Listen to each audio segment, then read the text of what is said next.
یہ چھوٹا سا مدرسہ جو ہم کھولنے جا رہے ہیں اللہ کے فضل سے ایک دن عالیشان یونیورسٹی بنے گا.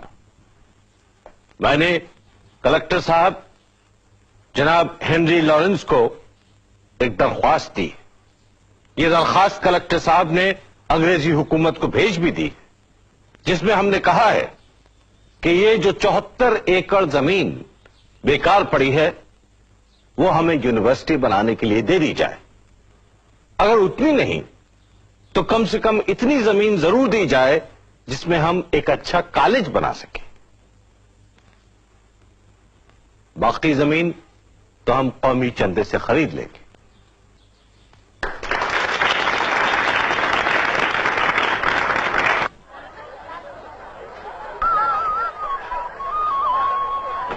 شکریہ بھائی. ادا اب سنیے ذرا مدرسے کے لیے کچھ. نہیں مجھے اپنے بچوں کو انگریز نہیں بنانا ہے.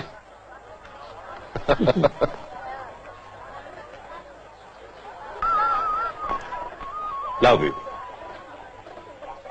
شکریہ. ویلکم. ارے سید صاحب آپ اور یہاں اس حال میں؟ ارے بھائی قسمت میں بھیک مانگنا لکھا ہے سو مانگ رہے ہیں، لیکن اللہ کا فضل ہے کہ اپنے لیے نہیں مدرسے کے لیے مانگتے ہیں. ایک آنا ڈال دیجئے اس میں. شکریہ. اللہ آپ کو کامیاب. آمین. بتا لیلا میں تو نے کیا دیکھا، بتا لیلا میں تو نے کیا دیکھا. جا، میں تیرے سوال کا جواب نہیں دیتا. مجنو تجھے میرے ہر سوال کا جواب دینا پڑے گا. نہیں دوں گا. تجھے تیرے اللہ کی قسم. نہیں دوں گا. تجھے تیرے ابا کی قسم. نہیں دوں گا. تو جا، تجھے تیری لیلا کی قسم. کیا پوچھا تم نے؟ بتا لیلا میں تو نے کیا دیکھا، بتا لیلا میں تو نے کیا دیکھا، بتا لیلا میں تو نے کیا دیکھا، بتا لیلا میں تو نے کیا دیکھا. میں نے لیلا میں نور خدا دیکھا، میں نے لیلا میں نور خدا دیکھا، میں نے لیلا میں نور خدا دیکھا، میں نے لیلا میں نور خدا دیکھا.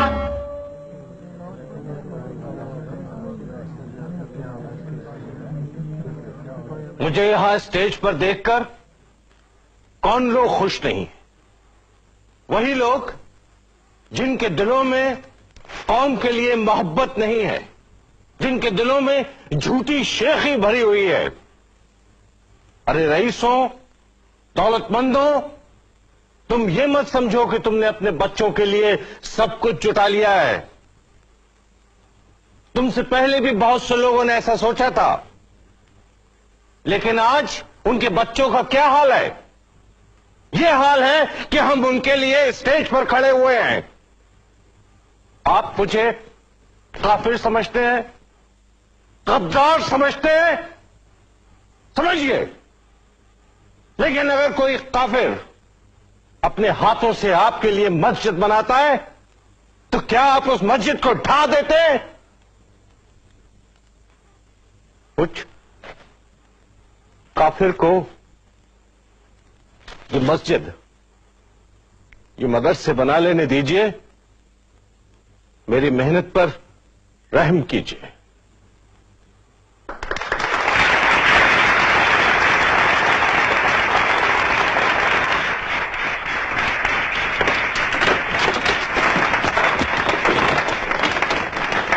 آپ کی وجہ سے مدرسے کا نام بدنام ہو رہا ہے. ہمارے نام پر کیوں اچھال رہے ہیں لوگ؟ تو پہلے کون سے تمغے دیے جاتے تھے ہمیں؟ آپ جانتے ہیں مولوی علی بخش خان علماء مکہ شریف سے آپ کے خلاف فتوی لے کر واپس آئے. چلیے، ہماری وجہ سے ان کو حاجی بننے کا موقع تو ملا. ویسے ہی آپ کے خلاف کون سے کم فتوے تھے جو آپ نے یہ لاٹری کے ذریعے چندہ جمع کیا ہے. لاٹری ناجائز ہے اور مدرسے کے لیے کوئی ناجائز کام نہیں ہوگا. گھبرائیے نہیں، اس کا گناہ میرے اور آپ کے سر نہیں پڑے گا. یہ ان لوگوں کے سر پڑے گا، وہ دولت مند اور رئیس لوگ جنہوں نے چندہ دینے سے انکار کر دیا. اگر وہ لوگ چندہ دیتے تو یہ ہمیں لاٹری کی ضرورت ہی کیوں پڑتی؟ دیکھیے، میں آپ سے پہلے بھی کہہ چکا ہوں کہ اگر مدرسے میں کوئی بھی کام مذہب کے خلاف ہوا تو میں یہاں سے چلا جاؤں گا. میں نے کون سا کام مذہب کے خلاف کیا ہے؟ اپنے بچوں کو انگریزی پڑھانا کوئی گناہ ہے؟ انہیں انگریز بنانا گناہ ہے۔ ارے بھائی کیا حرج ہے اگر ہمارے بچے کلچر میں انگریز ہوں اور مذہب میں مسلمان؟ میں آپ سے بحث نہیں کر رہا، مگر مجھے یقین ہے کہ لاٹری کی سخت مخالفت ہوگی۔ بالکل نہیں ہوگی۔ بالکل ہوگی، نہیں ہوگی۔ چاہے تو ایک اشرفی کی شرط بدل لیجیے۔ بدل لیجئے، لیکن پہلے یہ دکھائیے کہ آپ کے پاس اشرفی ہے یا نہیں۔ ہے کیوں نہیں؟ یہ دیکھیے،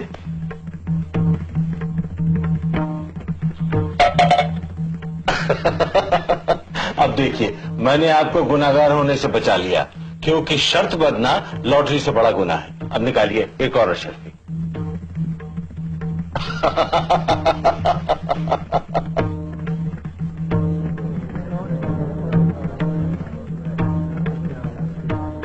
اور بھائی مولوی صاحب السلام علیکم۔ وعلیکم السلام۔ بھائی ہم تو آپ کو چندہ دیتے دیتے تھک گئے۔ مولوی صاحب اب کوئی دن میں ہم مر جائیں گے، اس کے بعد آپ سے کون چندہ مانگے گا؟ خدا کے واسطے مرنے کی بات مت کیجیے، لیجیے چندہ لے لیجیے۔ اگر آپ مر گئے بھائی تو یہ یونیورسٹی کون بنائے گا؟ خدا حافظ۔ یہ کالج آج جس کا سنگ بنیاد رکھا گیا ہے، ایک طویل عرصے سے میری زندگی کا واحد مقصد رہا ہے۔ ہماری تمام مصیبتوں اور ہماری ترقی کا ایک ہی راستہ ہے، ایک ہی حل ہے، تعلیم۔ ایک ایسی تعلیم جو صحیح معنوں میں تعلیم ہو، میری زندگی کا مقصد رہا ہے۔ یہ سچ ہے کہ یہ محموڈن اینگلو اورینٹل کالج کسی حد تک میری حقیر کوششوں کا نتیجہ ہے، لیکن میں اکیلا کیا کرتا؟ اگر میرے ہاتھ نہ ہوتے، میرے ساتھی نہ ہوتے، تو شاید اس خواب کو حقیقت میں تبدیل کرنا میرے لیے دشوار ہوتا۔ مجھے یقین ہے کہ اس کالج کی کامیابی کا سہرا مجھ سے کہیں زیادہ میرے ساتھیوں کے سر پر ہے۔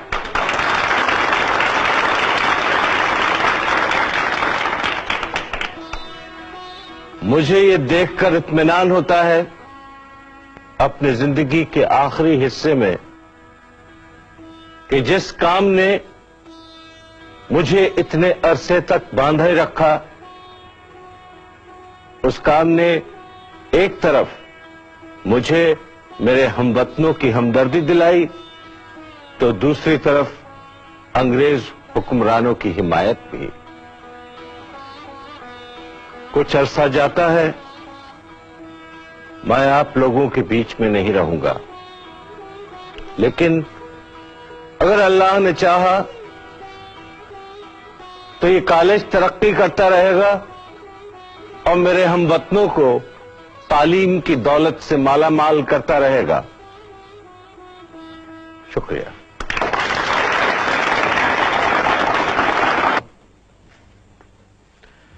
کس کا خط ہے محسن؟ سریندر ناتھ بنرجی کا۔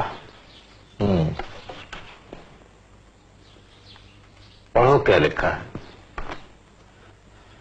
اس میں لکھا ہوا ہے کہ ایک ادارہ قائم ہونے جا رہا ہے انڈین نیشنل کانگریس کے نام سے، جس میں ہندوستان کے تمام معتبر لوگ شامل ہو رہے ہیں۔ خود بنرجی کا اور بدر الدین طیب جی کا یہ خیال ہے کہ اگر اس ادارے میں آپ شامل نہ ہوئے تو یہ ادھورا رہ جائے گا۔ محسن جی، تم نے 1857 کے غدر کے بارے میں تو سنا ہی ہوگا۔ ضرور سنا ہے۔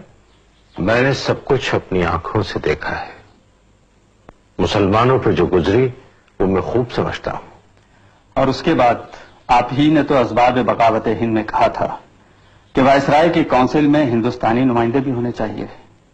نتیجے کے طور پر کئی سال تک کونسل میں ہندوستانی ممبر نامزد بھی ہوئے تھے۔